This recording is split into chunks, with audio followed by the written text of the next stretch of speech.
professora Hilda de Fátima possui graduação em Engenharia Agrícola pela Universidade Federal de Lavras, mestrado em Engenharia Agrícola pela Universidade Federal de Viçosa, doutorado em Ciência Animal pela Universidade Federal de Minas Gerais e pós-doutorado na Iowa State University, University of Kentucky e Universidade de Évora.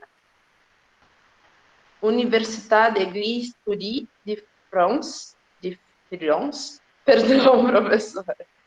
Professora universitária há 41 anos, atualmente é professora titular voluntária da Universidade Federal de Viçosa, bolsista de produtividade de pesquisa do CNPq e membro do Conselho Técnico Científico da AVMIG.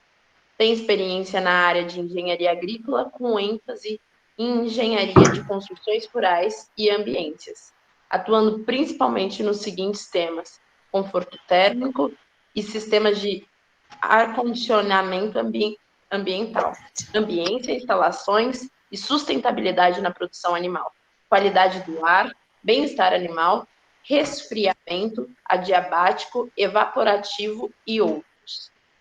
Obrigada, professora, por aceitar o convite. Desde já nós agradecemos e agora passo a palavra para a professora Hilda.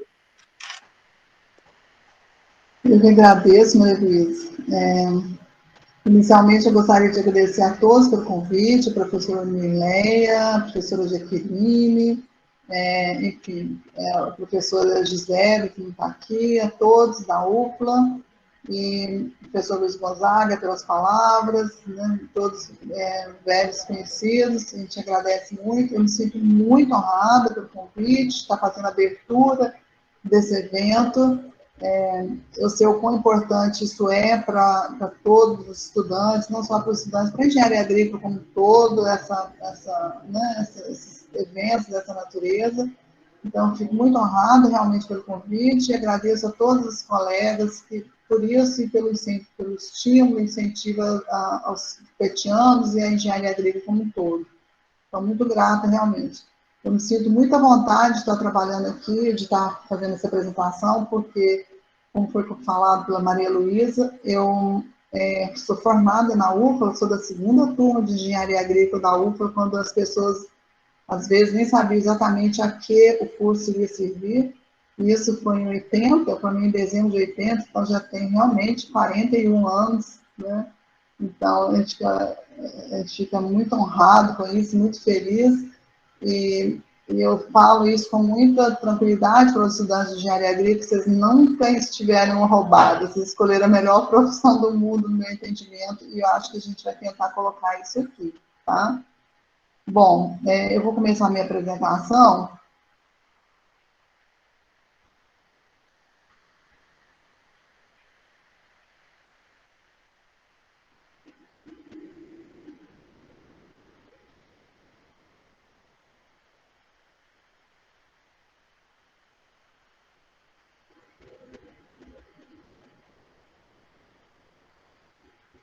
Tá bom para vocês? Está todo mundo vendo aí? Excelente. Tá ok? Então tá. Então, iniciando essa apresentação, eu tinha algumas formas de fazer essa apresentação. Uma de alongar um pouco mais sobre a engenharia agrícola na produção animal do Brasil, e a outra pontuar e falar mais, e acho que acaba sendo de uma forma mais cansativa, mas eu acho mais interessante, porque a gente coloca pontos de atenção para que a gente possa avaliar isso depois e repensar e pensar nesse contexto, né? E dentro do tema seus, que é engenharia agrícola em prol da sustentabilidade, desse tema tão relevante, tão atual, nós vamos falar da engenharia agrícola na produção animal do Brasil e do mundo, de uma certa forma, do mundo, e de uma produção animal sustentável. Esse seria o nosso objetivo nessa apresentação. E a gente vai caminhar por algumas trilhas, uma delas falando sobre a importância, problemas e desafios da produção animal, o que isso representa, o que é engenharia agrícola, de biosistema e bioengenharia, porque aí na UFLA ainda é engenharia agrícola, mas há muitos anos isso representa engenharia de biosistema e bioengenharia. Eu conheço o programa daí, eu sei que realmente nós estamos trabalhando todos na mesma linha hoje no mundo inteiro. O terceiro tema seria quando e por que surgiram os cursos acadêmicos de engenharia agrícola, alguns hoje denominados engenharia de biosistemas. O objetivo realmente é mais de fazer um link, vamos dizer, do tema nosso, que é produção de alimentos de origem animal com a engenharia agrícola, e, em seguida, contribuições da engenharia agrícola à produção de alimentos de origem animal, grandes desafios no setor hoje e considerações finais do que seria o futuro. Então, seriam realmente pontos de observação. E a gente começaria sempre falando, porque, afinal de contas, a gente está aqui e falando desse tema, engenharia agrícola na produção animal do Brasil, quando a gente podia estar falando de tantas outras coisas, né? Então, antes disso, é bom a gente se situar como profissionais da área de ciências agrárias como um todo, sobre o que é relevante, o que representa o Brasil nesse contexto. Nós sabemos disso, a gente ouve isso toda hora, o tempo todo, mas é sempre bom levar em consideração que o Brasil realmente ocupa quase metade da América Latina. Quinto maior país em tamanho do mundo, né? Só depois de Rússia, Canadá, China, Estados Unidos, e 20% da biodiversidade. Então, é fantástico. Quinto país mais povoado do mundo, está bem acima, um pouco acima de 220 milhões de habitantes hoje, e abriga realmente uma grande indústria de base florestal, é porta de entrada para 10 países da América do Sul, que é muito interessante do ponto de vista comercial, e um quinto das terras agricultáveis do planeta estão no país.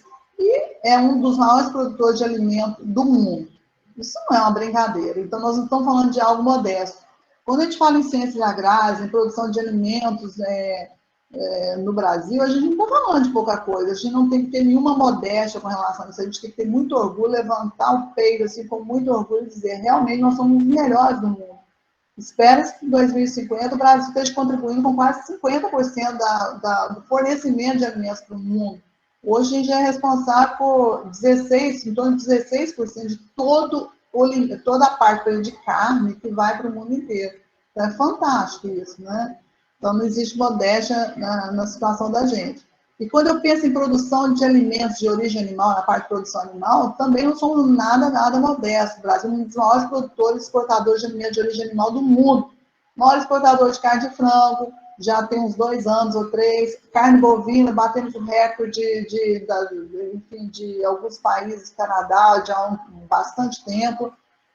Somos o terceiro maior produtor de carne de frango. A China deu uma subida esse ano novamente, ganhou a segunda posição. O quinto maior produtor de ovos, dos quais cada 5 ovos produzidos no Brasil, na América Latina, 3 são do Brasil. Quarto maior produtor exportador de suínos, a gente, né, considerando a Europa como um pacote só. Possuímos hoje o maior plantel bovino do mundo, nós batemos a Índia, então nós temos o maior plantel do mundo. E o quarto maior produtor de leite. Então, assim, não é nada também modesto, nós não temos modéstia nessa parte. O agronegócio realmente continua sendo o setor mais importante da economia. E quando a gente fala isso, quando a gente pensa em ciências agrárias como um todo, até toda aquela cadeia que você pensa em produção de grão, a hora que você pensa em sistema de armazenamento, em sistema de irrigação, todas as áreas das ciências agrárias, no final do pacote, o que você quer é aumentar a produção de alimentos no mundo, né? E esse, na verdade, é o bem mais precioso. Então, mesmo saindo das ciências agrárias, quando você pensa em serviço, quando você pensa em todas as engenharias, em questão de saúde, tudo, o que vem na frente é a alimentação. E nós temos só 2 formas de alimentação, ou produtos vegetais, ou nós temos a alimentação animal. Então, o tema que eu vou falar hoje é na parte de produção de alimentos de origem animal, porque no final da cadeia, a ciência agrária se converte para isso. E o que a engenharia agrícola tem a ver com essa história? Onde ela faz a diferença? Por que a gente conseguiu subir tanto a produção animal no Brasil? Eu digo que um grande percentual dela vem obviamente, com grande esforço da agroindústria como um todo, do pessoal de indústria em geral, mas nós temos muito a ver também com a ciência e, no caso, com a engenharia agrícola. Tá? E assim, mesmo assim, com essa produção do Brasil, nós ainda, não só o Brasil, como o mundo inteiro, encontra-se ainda e vai continuar eternamente com um dos maiores desafios da história toda, que é a questão da segurança alimentar, já falado pelo professor Luiz Gonzaga, segurança alimentar de uma humanidade em crescimento, estimado em 2050 quase 10 bilhões de habitantes. Então, é muita coisa. E atrelada à necessidade de sustentabilidade ambiental, que é o tema dessa apresentação hoje, desse congresso que estão realizando aí. Então, eu temo do mundo inteiro, o mundo inteiro está preocupado com a sustentabilidade, né? E um clima que está mudando em função do aquecimento global, isso já é chavão, todo mundo sabe disso, e é previsto um acréscimo de 2 graus Celsius até o final do século, se nós trabalharmos acima do que é programado pelos países, porque, no geral, vai mais que isso, está previsto 4,7. E aí, 2 graus Celsius parece pouco, mas não é não. A diferença entre o período glacial, onde tinha os dinossauros foram dizimados até agora, na verdade, são 3 graus na temperatura média da Terra. Então, 2 graus é muita coisa, é muita mudança no sistema. Então, se nada for feito, nós vamos ter problema de produção de alimentos no mundo e a fome vai aumentar, especialmente nos países mais vulneráveis, obviamente, que nós sabemos que nos países de primeiro mundo, os países desenvolvidos, o percentual que é levado do salário, vamos dizer, do trabalhador é mínimo para a produção de alimentos. Não consegue se pagar carne, grãos, enfim, num preço muito exorbitante. Já para os países pobres, países vulneráveis, esse percentual em relação ao salário obtido médio costuma ser 30, 40, 100, e às vezes nem o salário é suficiente para produzir a alimentação necessária para alimentar uma família. Então, é a questão da fome. Então, isso é muito relevante e faz uma diferença social muito grande. É muito desagregador isso, né? E é problemático para o mundo inteiro. Enfim, essa é uma causa realmente mundial, constitui o tema mais importante, mais premente da atualidade, implica em todas as questões políticas, em tudo. E foi, na verdade, o tema mais premente nesse Fórum Econômico Mundial de 2021, e motivador dessa reunião da Cúpula do Clima, ocorrida em abril, dessa última reunião que está acontecendo agora, enfim, da pauta de 2015, de 2025, e aí vai. E isso já acontece há muito tempo, principalmente no finalzinho do século passado e início desse agora.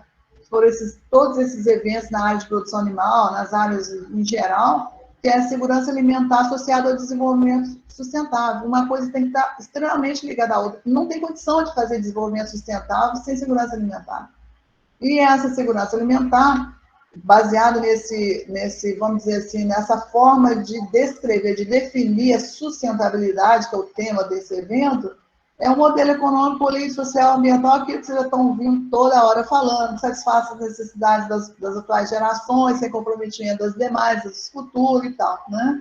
Isso é uma declaração de política de 2002, da Cúpula, que foi relacionado ao desenvolvimento sustentável de Joanesburgo e reiterado na Rio 2012, quer dizer, já tem praticamente 20 anos atrás, 10 anos atrás, né?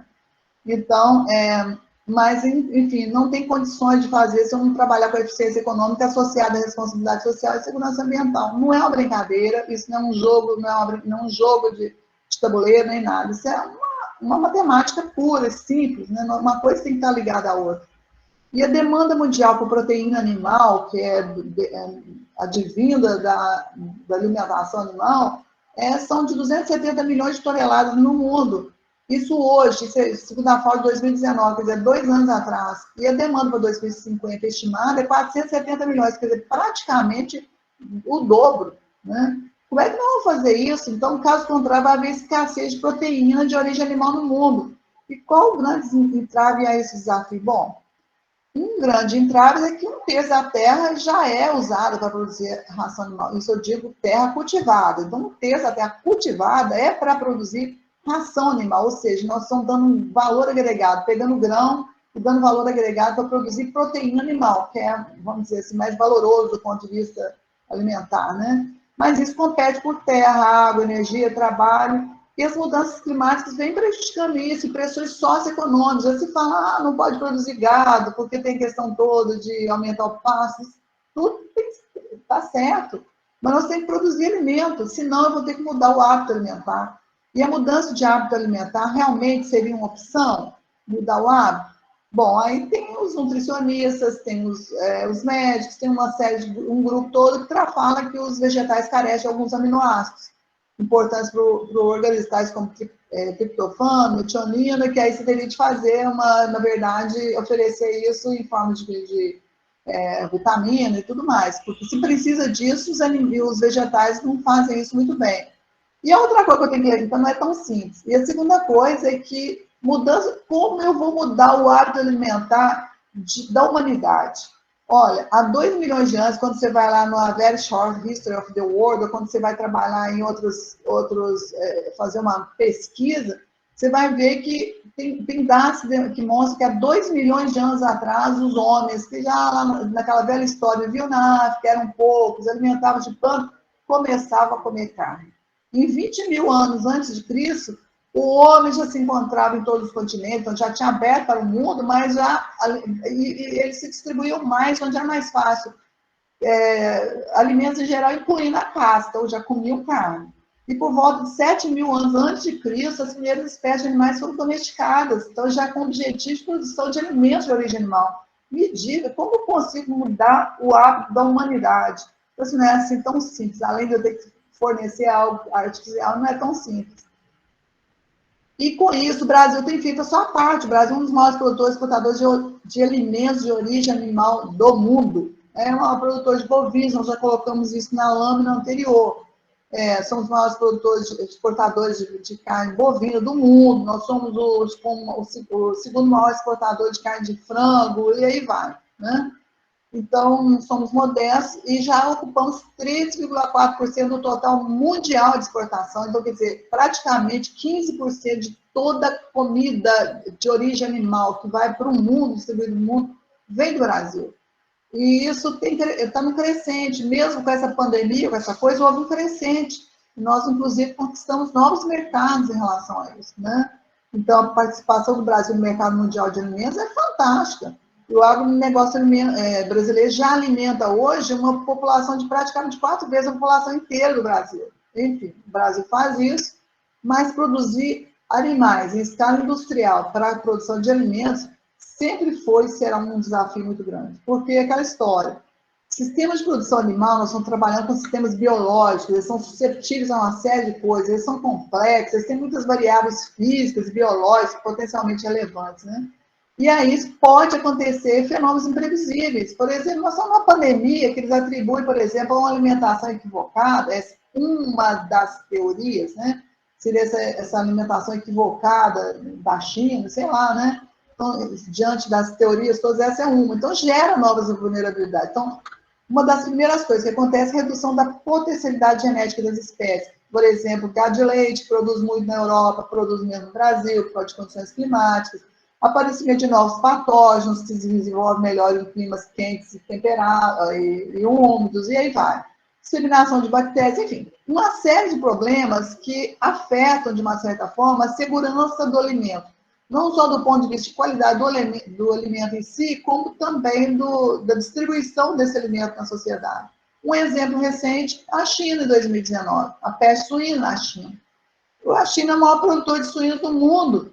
E olha o que aconteceu aí, vocês estão vendo aí lâminas fotos de como foi descartado. Eles descartaram uma quantidade de porcos, de 1 milhão de porcos. Isso é mais do que o Brasil produz um ano inteiro, isso teve de produzir. E a febre africana, eles ainda estão lutando com isso, eles perderam muita produção, eles tiveram que importar carne. A China de suínos, né? E a carne suína é a carne mais consumida no mundo todo, né? Então, isso pode acontecer.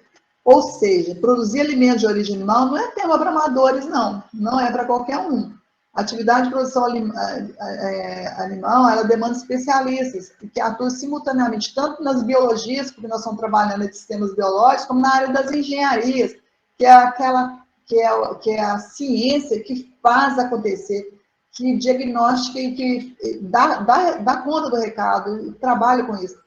E aí, no caso, especificamente, esse engenheiro que junta todas essas gamas são os engenheiros agrícolas, ou os engenheiros agrícolas e ambientais, ou os engenheiros de biosistemas, ou os bioengenheiros, ou todo engenheiro que volte para a parte de bioengenharia. Na verdade, os engenheiros agrícolas e de biosistemas, que são os engenheiros agrícolas da UFLA, são os engenheiros agrícolas do Brasil, são os engenheiros agrícolas do mundo inteiro, que hoje a nominação ao curso é a mesma, quer dizer a mesma coisa, né?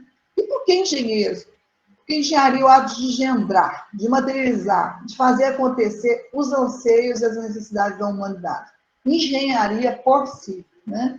E, no caso, é a área do conhecimento que utiliza todo o campo da ciência, aborda, conceitua, isso aí é chavão também, projeta, desenvolve, cria, constrói, implementa, analisa, professor mantém processos, sistemas que sejam úteis e funcionais para a vida do ser humano da sociedade. É o que faz acontecer. Quando eu falo engenharia, é o que faz acontecer. Essa cadeira que estou sentada, essa que vocês estão sentados, esse computador que está à nossa frente, essa luz que nos ilumina, tudo é engenharia. A medicina, quando ela faz acontecer, quando você vai nos equipamentos de medicina, nos equipamentos de toda, nós estamos trabalhando com engenharia, né?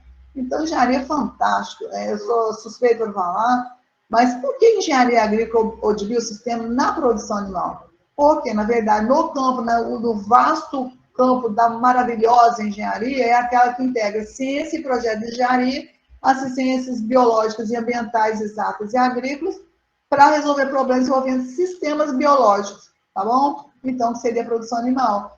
E na Europa, voltando ao nome que se dá, a engenharia agrícola, Europa e Estados Unidos, esse nome de engenharia agrícola ambiental, engenharia agrícola de biossistema e simplesmente engenharia agrícola. No Brasil também, né? Quando, de fato, iniciaram os cursos acadêmicos de engenharia agrícola ou de biossistema no mundo?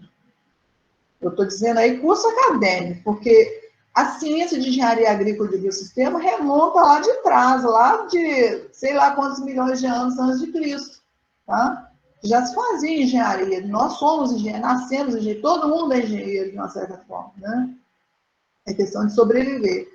Mas, na verdade, o primeiro curso surgiu em 1905, ou seja, na primeira metade do fantástico século XX, que onde houve o maior desenvolvimento tecnológico da humanidade, que você tem conhecimento, na primeira metade como resultado da segunda revolução industrial, que aconteceu na Inglaterra no século anterior, no século XIX. Então, com isso, houve um forte desenvolvimento tecnológico, a indústria elétrica desenvolveu violentamente, a química, a metalúrgica, a farmacêutica, a transporte de petróleo, enfim, dos combustíveis fósseis e tal. E aí, os Estados Unidos, lá em Iowa, fez o primeiro curso de engenharia agrícola e ambiental. Iowa State University. Você sabe que tem um convênio da Iowa State University com a UFLA, assim como tem com a Universidade de Viçosa. Esse convênio nós trouxemos junto com o professor Tadayuki, há 15 anos atrás. O professor Tadayuki, colegas seus aí da área de construções rurais e ambiência, professor seus, ele fez o sanduíche dele de doutorado na Iowa State University enfim, junto ele trouxe o programa, o convênio. Nós temos um convênio guarda-chuva que a gente está envolvido nisso. E no Brasil, aliás, na primeira metade do século, surgiram outros cursos na Europa, na Inglaterra, enfim. Mas no Brasil, isso só aconteceu em 1972, ou seja, 67 anos a partir do primeiro, do primeiro curso que aconteceu no mundo, que foi na Iowa State. Então, foi a Universidade de Pelotas, no Rio Grande do Sul, em 1972. E surgiu como resultado, aí, no caso, da terceira Revolução Industrial, que aconteceu nos Estados Unidos no pós-guerra, após 1940 e tantos, teve aquele desenvolvimento fantástico, que entrou informação, computadores, internet, desenvolvimento científico, avanço em todas as áreas de conhecimento, internet, robótica, enfim, tudo isso, e também já nesse momento o aumento da consciência ambiental, que não existia até então. Então, esse surgiu aí. E surgiu também como resultado da segunda Revolução Agrícola. Eles falam que a primeira aconteceu lá no início uns poucos anos depois de Cristo, a primeira lenta Revolução Agrícola, mas a segunda Revolução Agrícola Verde aconteceu nos Estados Unidos também. Então, os Estados Unidos liderou e cresceu tanto, hoje é um país mais desenvolvido do mundo. E não foi por acaso. Então, teve a Revolução Industrial e depois a Revolução Agrícola Verde, no pós-guerra, que aí aconteceu a questão do melhoramento genético, desenvolvimento tecnológico para a produção agrícola e pecuária, aí já em larga escala, estou falando em alta produção, tecnologia de campo, biotecnologia, o SIG, Sistema de Informação Geográfica, né, que elevou violentamente a produtividade animal e agrícola. E aí, a sustentabilidade. Então, a Revolução Agrícola e Verde, no pós-guerra, trouxe esse conceito de sustentabilidade e exigia sustentabilidade nessa grande produção. E para se ter uma ideia, o impacto foi tão grande que esse Norman Borlaug dos Estados Unidos, que era o pai da Revolução Verde, recebeu o Prêmio Nobel da Paz em 1990, exatamente por ter aumentado a produção agrícola demais, de forma que minimizou a fome no mundo. E vocês sabem muito bem do professor Alisson Paulinelli, que foi reitor da UFLA, professor na UFLA, que foi indicado nesse ano de 2021 como um dos indicados a receber o Prêmio Nobel da Paz por causa dos trabalhos que ele fez no aumento de produtividade em climas tropicais. Né? Então, todo mundo sabe disso, o pessoal da UFLA deve ter muito orgulho disso. Eu tenho, né, porque eu sou daí também. Enfim, foi exatamente por aumentar a produção de alimentos. Ou seja, a partir da segunda metade do século XX, como a gente falou, houve a maior velocidade de transformação na agropecuária que se tem notícia na história da humanidade. E essa nova agroindústria é que demandou a formação de engenheiros com alto nível de suporte técnico, internacionalmente competitivos, especializar no uso de ciência e tecnologia. Aí tinha que ser internacionalmente competitivo. O mundo já não era mais uma aldeia. O mundo era muito grande, muito vasto, e a gente tinha que circular. Tá? Então, até a China, que era fechada, teve de abrir as portas. E esse engenheiro tinha que ser especializado no uso de ciências e tecnologias de bioengenharia, princípios de biologia, em todas as aplicações, enfim, né, na agricultura e na pecuária. Então, a gente demandava esse engenheiro. Então, já tinha acontecido em 1972 na Universidade de Pelotas, depois a Universidade Federal de Viçosa, casadinha com a Universidade de Lavras, uma em julho e a outra começou em janeiro, começou o curso de Engenharia Agrícola, né, que depois Viçosa passou a chamar Engenharia Agrícola e Ambiental em 2003, mas é basicamente a mesma engenharia, já com vertente ambiental, que todas hoje têm no Brasil. Né?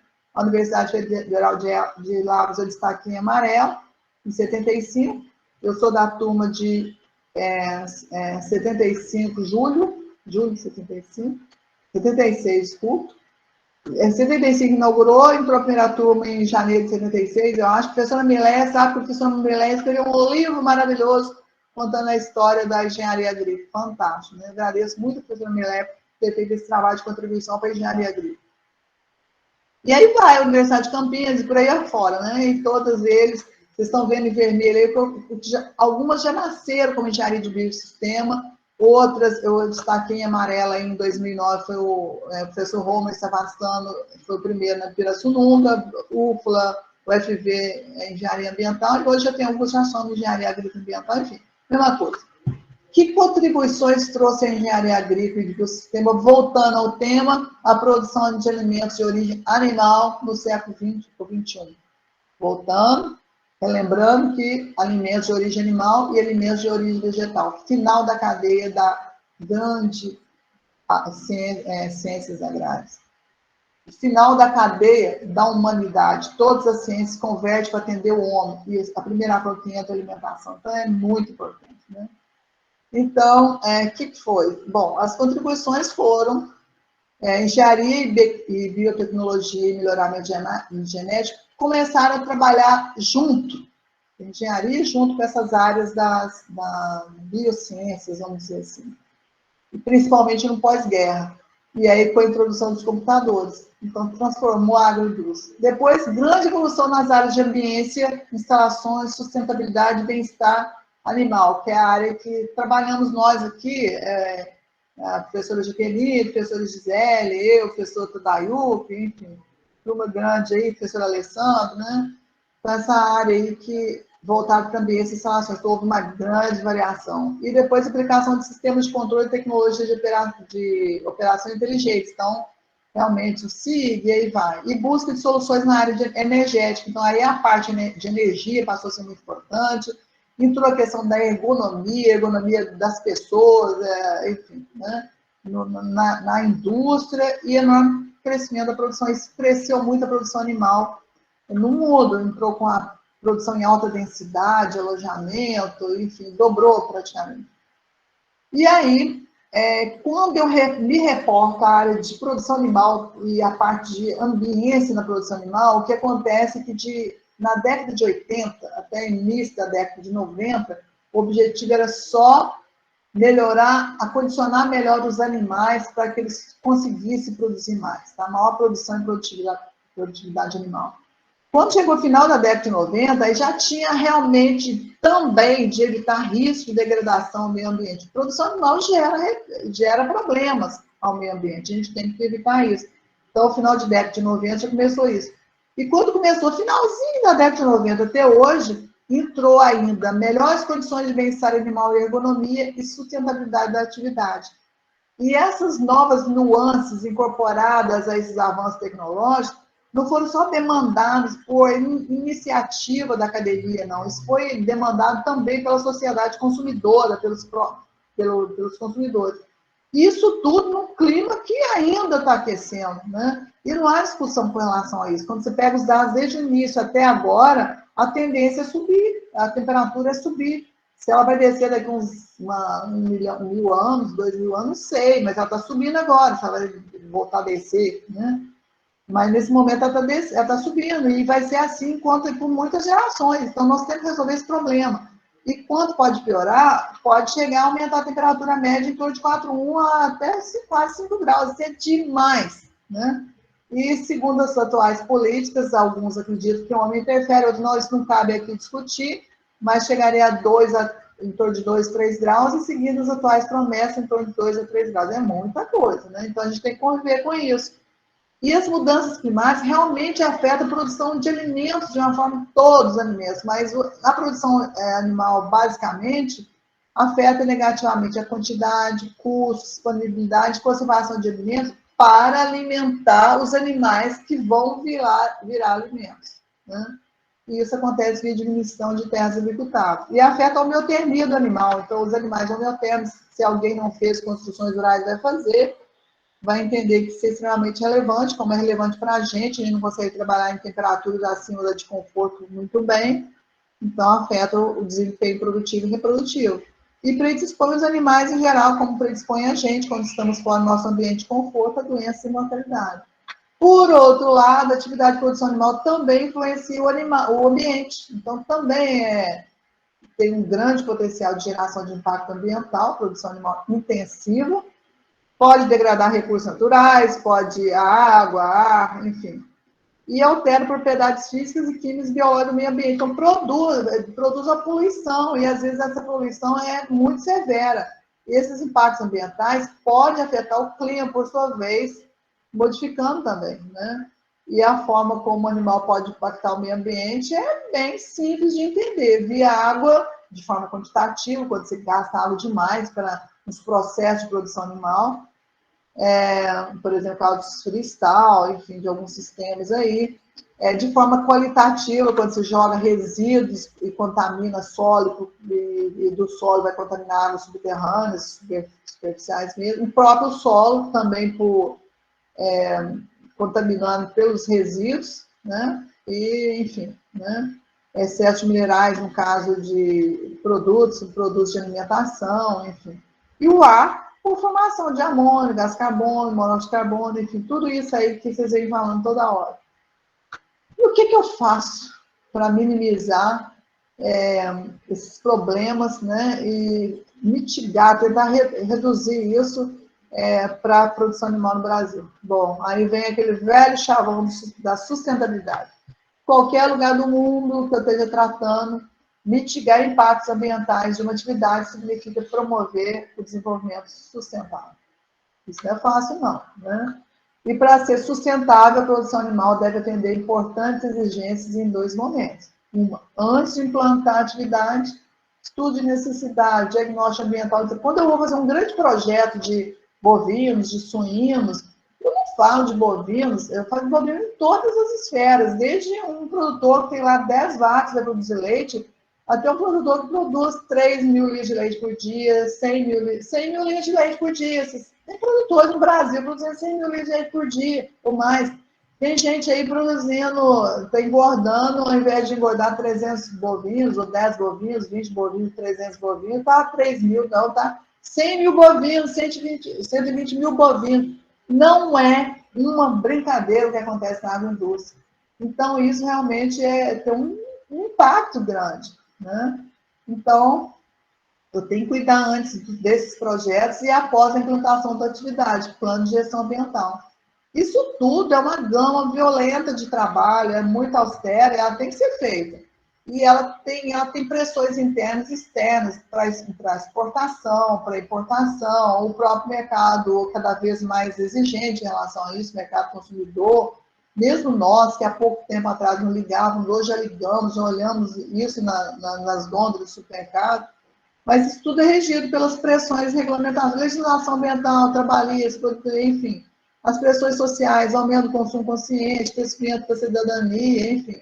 Pressões do ambiente de negócios, aí vai lá, postura mais ativa dos investidores. Toda essa gama que eu não vou ficar falando aqui não, mas essas leis, quem for trabalhar em projeto, quem vai trabalhar em funções rurais, tem que ter esses conhecimentos para fazer os projetos, fazer a coisa funcionar, né?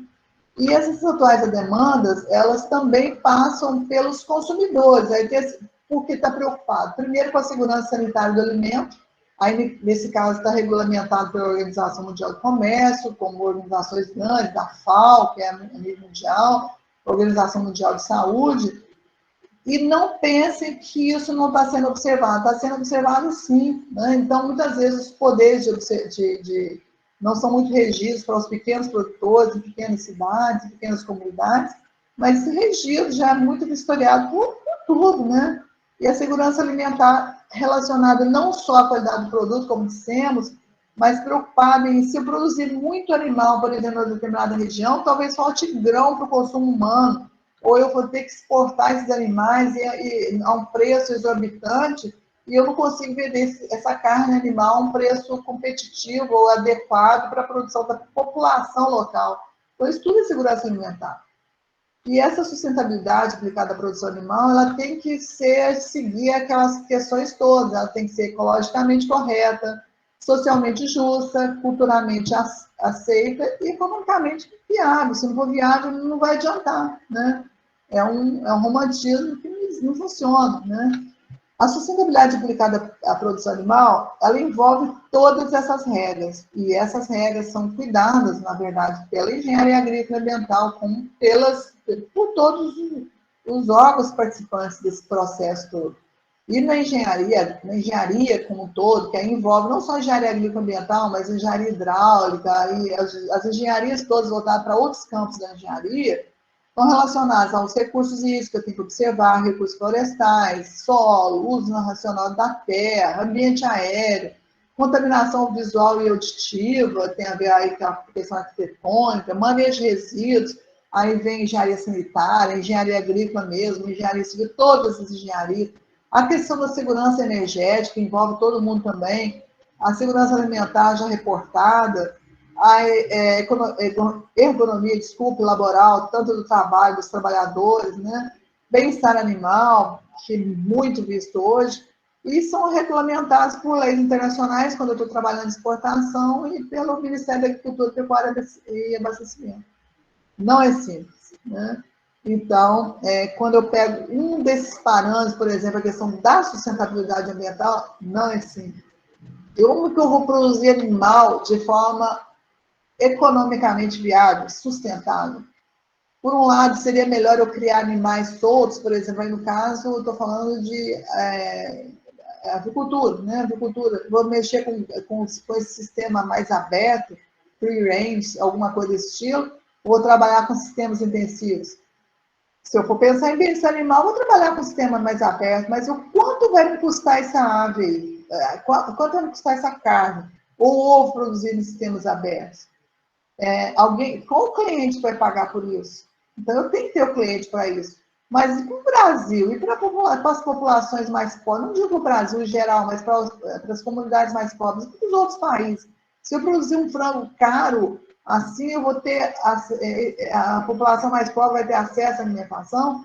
Então, é uma equação muito difícil para o engenheiro trabalhar.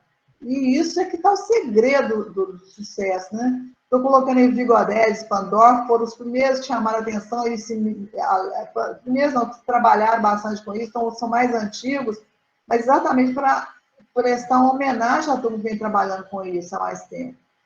e eu tenho que encontrar uma solução específica para as diferentes regiões do mundo. Eu não sei se é Brasil, se eu estou na região de clima tropical, temperado, não importa onde a engenharia está trabalhando. Se eu estou pensando no Brasil, se eu estou pensando na Europa, dependendo do clima, nós, engenheiros, nos organizamos, nós trabalhamos com o ideal em todas as situações. Então, sustentabilidade e eficiência produtiva tem muito a ver com o clima e com a região e com a situação econômica já do local, né? Então, quando eu vejo esse é um mapa antigo, dos meus tempos, na verdade, lá para trás, eu me reporto esse mapa há um tempo atrás, quando me chamou a atenção disso, ele estava primeiro grau, sei lá, e me chamou interesse essa questão das regiões as diferentes regiões do mundo em termos térmicos, né? Estão chamando a atenção aí sobre os países mais quentes do mundo, nessa faixa mais alaranjada.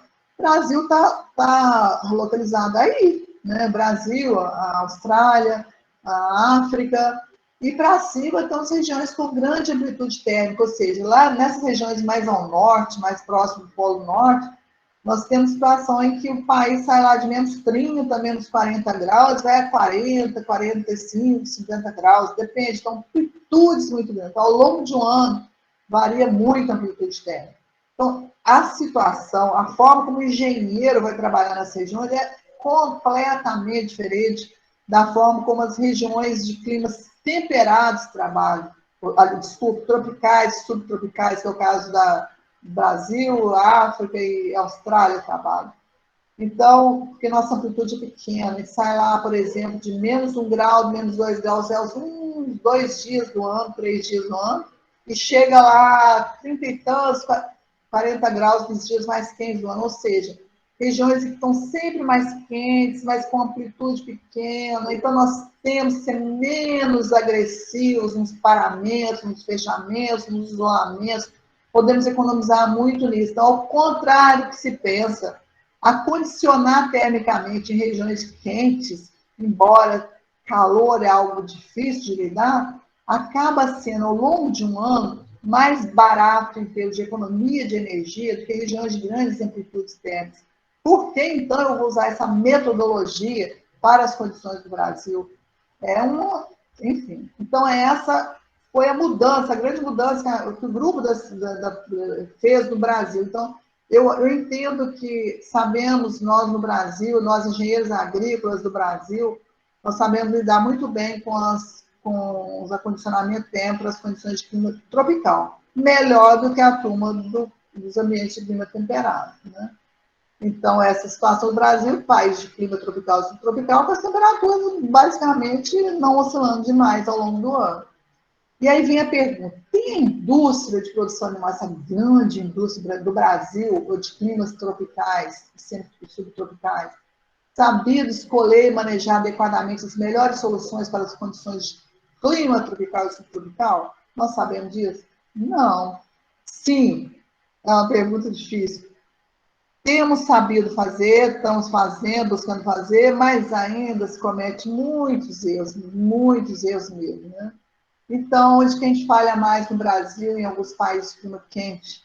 Primeiro, a falha na escolha e manejo de sistemas de acondicionamento térmico natural. Quando eu digo acondicionamento térmico natural, é usar o próprio ambiente, a própria concepção arquitetônica, o design, a forma, a localização, a orientação, o paisagismo circundante, a insolação e os elementos do envoltório, além de elementos dos materiais de construção, os materiais de construção com melhores isolamentos ou não, na cobertura, nas laterais, os fechamentos, as aberturas, a forma de fazer a ventilação natural, então, no caso, seriam realmente as aberturas, posicionamento, uso de arborização externa para intensificar ventilações, enfim. Muitas vezes se comete erros graves nesse dimensionamento do condicionamento térmico natural. E se eu erro aí, eu vou errar depois no condicionamento, mesmo usando o condicionamento térmico artificial muito bom, eu acabo gastando mais energia. Só que, muitas vezes, a maioria das vezes, o condicionamento térmico artificial nosso também é errado, tem muito erro. Com isso, nós vamos ter excessivo gasto de energia, Isso é muito preocupante. A qualidade do ar fica afetada, nós não temos renovação. Problemas sanitários, problemas de conforto térmico, bem-estar animal comprometido, baixo desempenho produtivo, etc, etc. Ou seja, sustentabilidade, tema que vai desse evento e o tema que me diz se um projeto está adequado ou não, pode ser drasticamente comprometido. E, afinal de contas, o que é, que fatores nós temos que procurar e prestar mais atenção? Olha, muito difícil responder. Quando eu penso em fatores do ambiente, nós temos fatores físicos, fatores sociais, são os fatores que academicamente a gente divide, isso para todas as engenharias.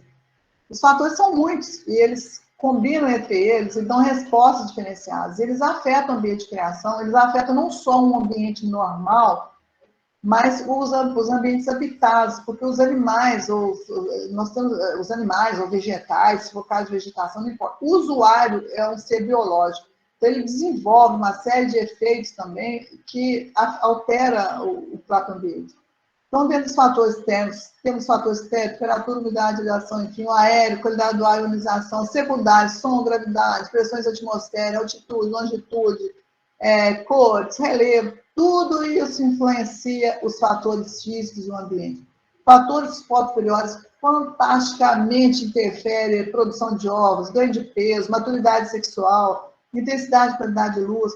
Aí vem fatores sociais, espaço disponível para o animal, da mesma forma de humanos, quantas pessoas, enfim, tudo, número de animais por grupo, presença ou não de sexo oposto, a relação de hierarquia, como é que eu estou estabelecendo hierarquia, idade, enfim, tudo isso, e alimentação e água fornecida também é um fator que interfere nos fatores sociais, e é entendido como isso, né? Então, tudo influencia, então é muito difícil, impossível isolar um. Então, o que eu tenho que fazer para, feito o condicionamento térmico natural perfeito, entrei com o sistema de acondicionamento do ar, acondicionamento ambiente adequado, o que eu faço para ter sucesso? Se tudo isso aí, posso errar? Posso. O que eu faço? Bom, eu tenho que diagnosticar e saber o que está acontecendo. E para diagnosticar, eu tenho que ser ágil no diagnóstico, e eu tenho que ser ágil para tomar de decisão. E aí eu tenho praticamente de observar o ambiente quase que instantaneamente, tomando decisões e dando possibilidade de haver um comando de fazer com que o meu sistema de acondicionamento artificial dê resposta por si só. Então, ele receba a informação do ambiente de alguma forma e deu né, entre em situação de on na hora certa, da forma certa. Então, eu preciso de maior velocidade de entendimento. E hoje tem uma gama de coisas. Vocês que são engenheiros, estudantes de engenharia agrícola, com certeza alguns já estagiaram, o pessoal do PET, principalmente, PETiano, os estudantes de iniciação científica, os engenheiros que estão trabalhando, fazendo voluntariamente, e olha, o que faz a diferença é arregaçar a manga e ir atrás de coisas diferentes, buscar informação durante o período de universidade. Isso dá uma grande diferença, né? Mas eu sei que muitos estão trabalhando com várias ferramentas matemáticas, vocês têm grandes especialistas aí na UFLA, né? Enfim. Mas algumas delas são, por exemplo, a avaliação do ambiente térmico em tempo real. Então, o uso de ferramentas da matemática, da física, né? Já tem muita gente trabalhando nisso há muito tempo. Eu coloquei só o mapa do Alexander Zaratz, que é professor da Universidade da Colômbia, mas fez pós-graduação aí. Você consegue mapear as instalações, ver as temperaturas da comanda, sistema de visão artificial, aí trabalhando aí com análise de imagem, para ver tudo, não só pensar animal, mas uma série de coisas que demonstram a situação, demonstram o comportamento, a distribuição, e me faz dar comandos no sistema de alojamento que melhora a situação e eu consigo melhorar a produtividade animal. E melhorar a produtividade animal, quando eu falo 0, poucos por cento, é muita coisa numa indústria de produção muito grande, né? Temperatura corporal e termografia, estou colocando algumas ferramentas bastante comuns, né? Já há muito tempo, por isso essas datas, antes de 2011, a dinâmica de fluidos computacionais, CFD, todo mundo hoje está gostando demais, os estudantes, os engenheiros agrícolas, os engenheiros em geral, todo mundo trabalha muito com uma dessas linguagens matemáticas, uma das para avaliação de qualidade do ar, temperatura, uma série de coisas, mostrar os mapeamentos, sistema fuzzy, Tadayuki, aí fez o Tadayuki, é muito bom nisso, trabalhou com isso, acho que tem muita gente boa aí nisso, nessa parte, né? Enfim, vocês têm um pessoal que trabalha na área matemática, na geoestatística, que nos trabalha conosco, inclusive em Viçosa, são muito bons nessa parte. Parte de controle de odores, aí, de novo, também as nuvens de dispersão, as nebulosas, enfim, tem tanta coisa que a gente que trabalha. E essas ferramentas todas que a gente trabalha são ferramentas que ainda estão precisando fazer uma conexão boa. A conexão existe, mas que seja mais viável economicamente para dar esse start ou essas informações para comandos imediatos e compatíveis com a agroindústria de produção animal. Então, ainda há muito que fazer nisso. Então, a qualidade do ar é extremamente relevante quando eu penso em sustentabilidade, né? Então, ainda há muita coisa para fazer. Aí na UFA também tem muita gente trabalhando com isso, mas há muito o que fazer. A questão de resíduos, a própria questão da sustentabilidade mesmo, né? Relacionada aí, tem tanta coisa. Não tem condições de falar o tanto de coisa que o engenheiro agrícola tem para fazer na área de ambiente e instalações na produção vegetal e produção animal, que é o tema de hoje, né? Que a gente escolheu isso. Bom, o que tem pela frente como desafio para a engenharia agrícola? Olha, tem muita coisa, nem tem como dizer, nunca vai encerrar, né? Eu acho que a engenharia agrícola de biossistema, a engenharia agrícola em geral, ela nunca foi tão demandada como está sendo agora. O que falta é só arregaçar as mangas. As engenharias estão muito requisitadas.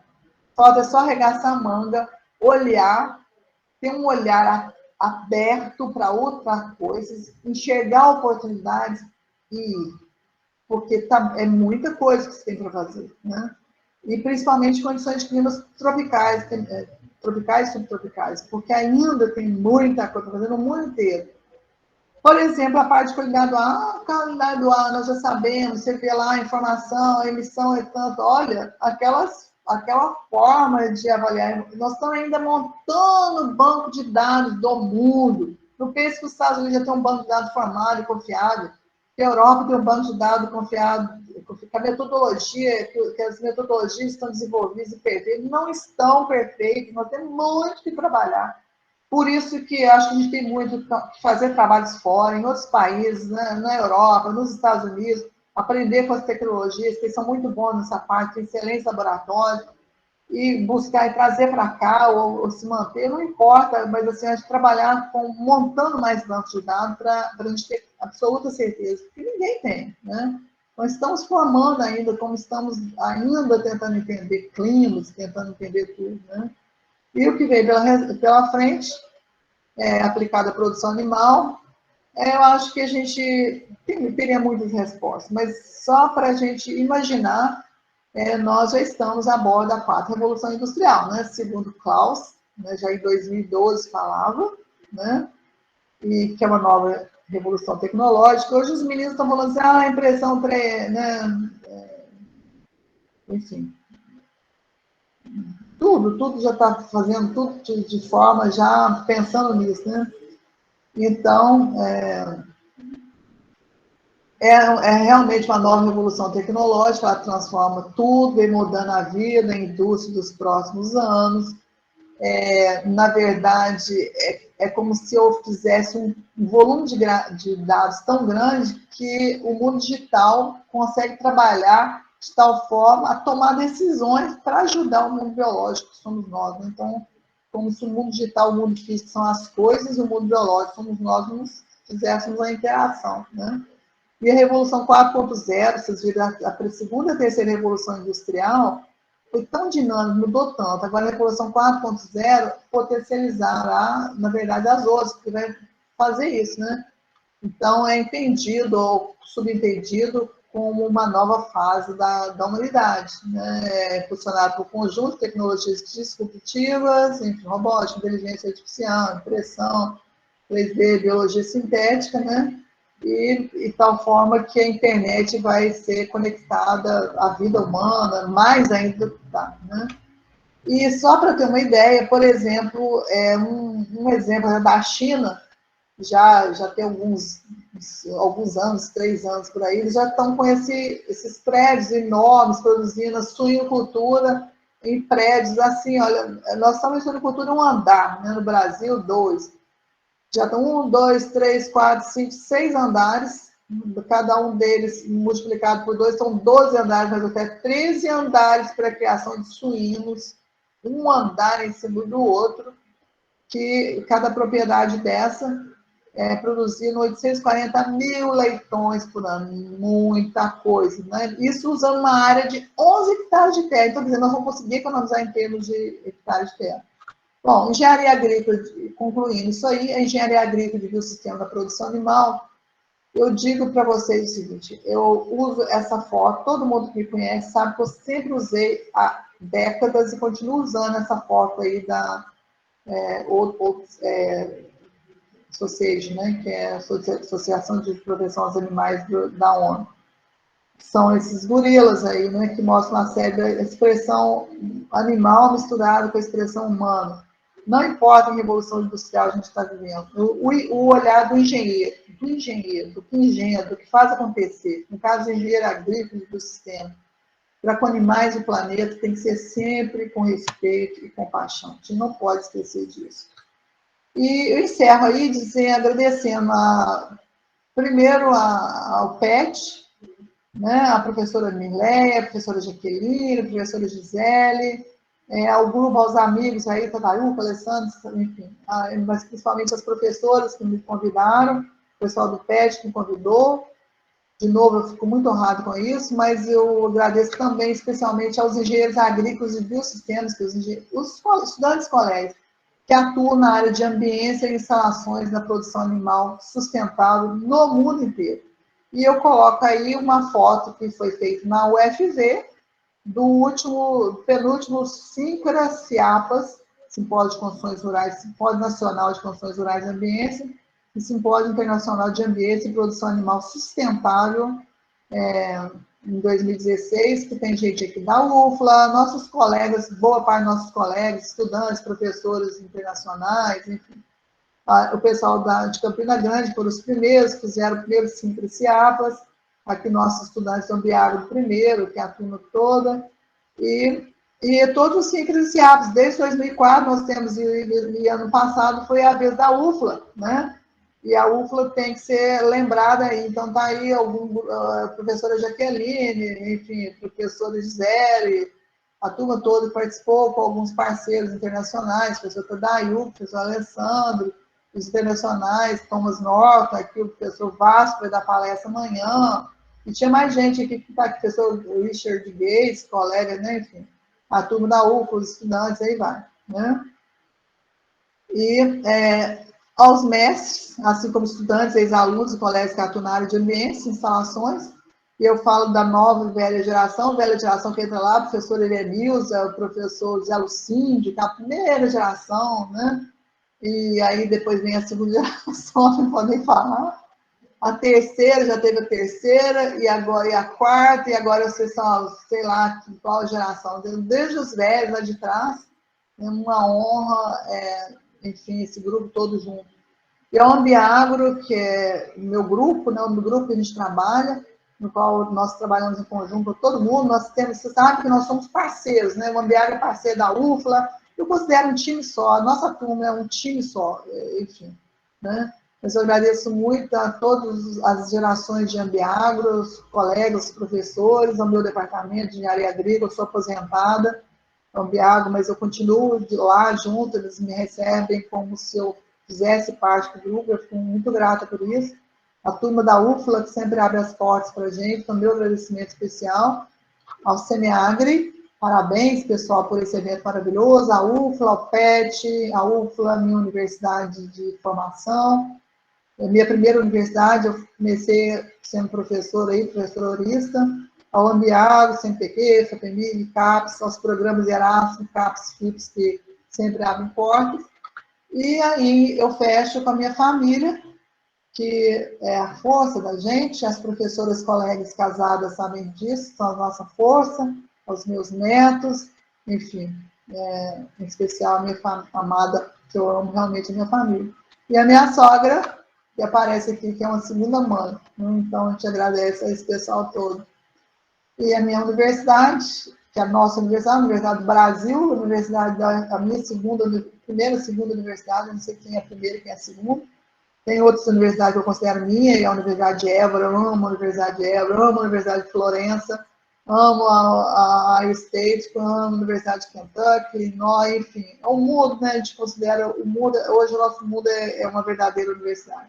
Muito obrigada pela atenção. Tá? Enfim. Obrigada, professora. Excelente palestra, professora. Parabéns. E antes de abrir algumas perguntas, né, eu gostaria de falar que no chat, para os participantes, estará sendo disponibilizada a lista de presença. Então, a gente pede que, por favor, os participantes aqui preencham essa lista para que possa ser emitido depois, posteriormente, o certificado de presença. E agora a gente abre para perguntas, muitas pessoas parabenizando aqui no chat.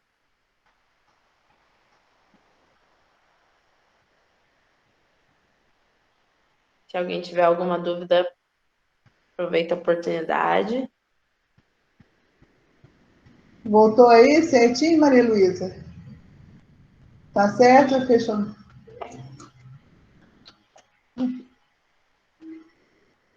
Oi, perdão, professora? Já fechou aí, minha mãe? Já, né? Já.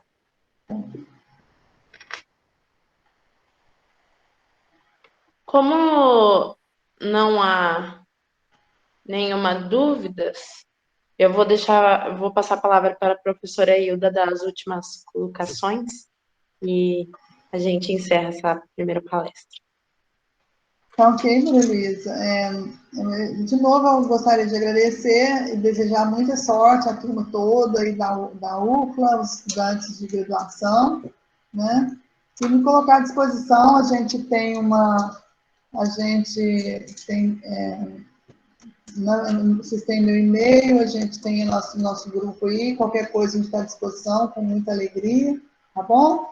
E parabéns, Maria Luísa e a turma toda do PET, enfim, um abraço para todo mundo e muito grato. Nós somos gratos pela presença. Parabéns pela presença. Acho que tem uma pergunta aí, Maria Luísa, da Daniela Rossi. Bom, na questão dos suínos na China, naquela modalidade, é mais seguro? Olha, Daniela. Do que extensivo. Ela completou agora a pergunta, por isso que eu não tinha lido. É mais seguro do que extensivo? Quem perguntou é a Daniela, não é isso? Olha, Daniela,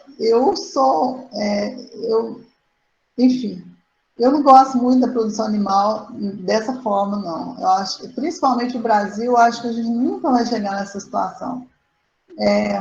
Realmente é uma economia diária, vamos supor, de construção, facilita o gerenciamento de uma certa forma, que você faz de forma remota, mas enfim, né? Mas você fere uma série de coisas, você corre muito risco. O primeiro deles é a questão de contaminação. Se tiver um problema sanitário, é um problema sério, né? Porque você, de uma certa forma, você espalha para tudo, mesmo que você tenha um controle fechado, diário e tudo mais, vai ser uma forma muito mais fácil, muito mais fácil de contaminação. Segundo, é meio desumano do ponto de vista de bem-estar animal. Eu acho que isso a China produz porque a China usa toda a carne suína. Ela, inclusive, tem hora que ela nem dá conta, ela tem que importar. Até para o mercado interno. E talvez as regras deles, em termos de bem-estar animal, facilitem isso muito. Mas para a situação hoje, bem-estar animal do mundo é extremamente agressivo. Eu acho que país nenhum aceitaria um suíno produzido dessa forma. Eu acredito que nem o Brasil. Nós nunca vamos partir para isso, eu acredito que não. Tá? Mas, então, assim, para eles, para as regras deles, pode achar, mas fere realmente assim, bem-estar animal, sanitária, e a nível de mercado internacional, eu acho que não seria aceito. Mas eles não vendem, né? Os chineses não vendem.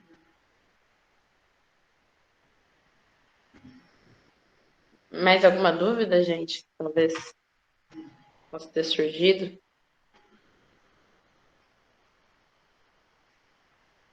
Bom, acho que não. Peço perdão a Daniela, que eu não tinha entendido a pergunta.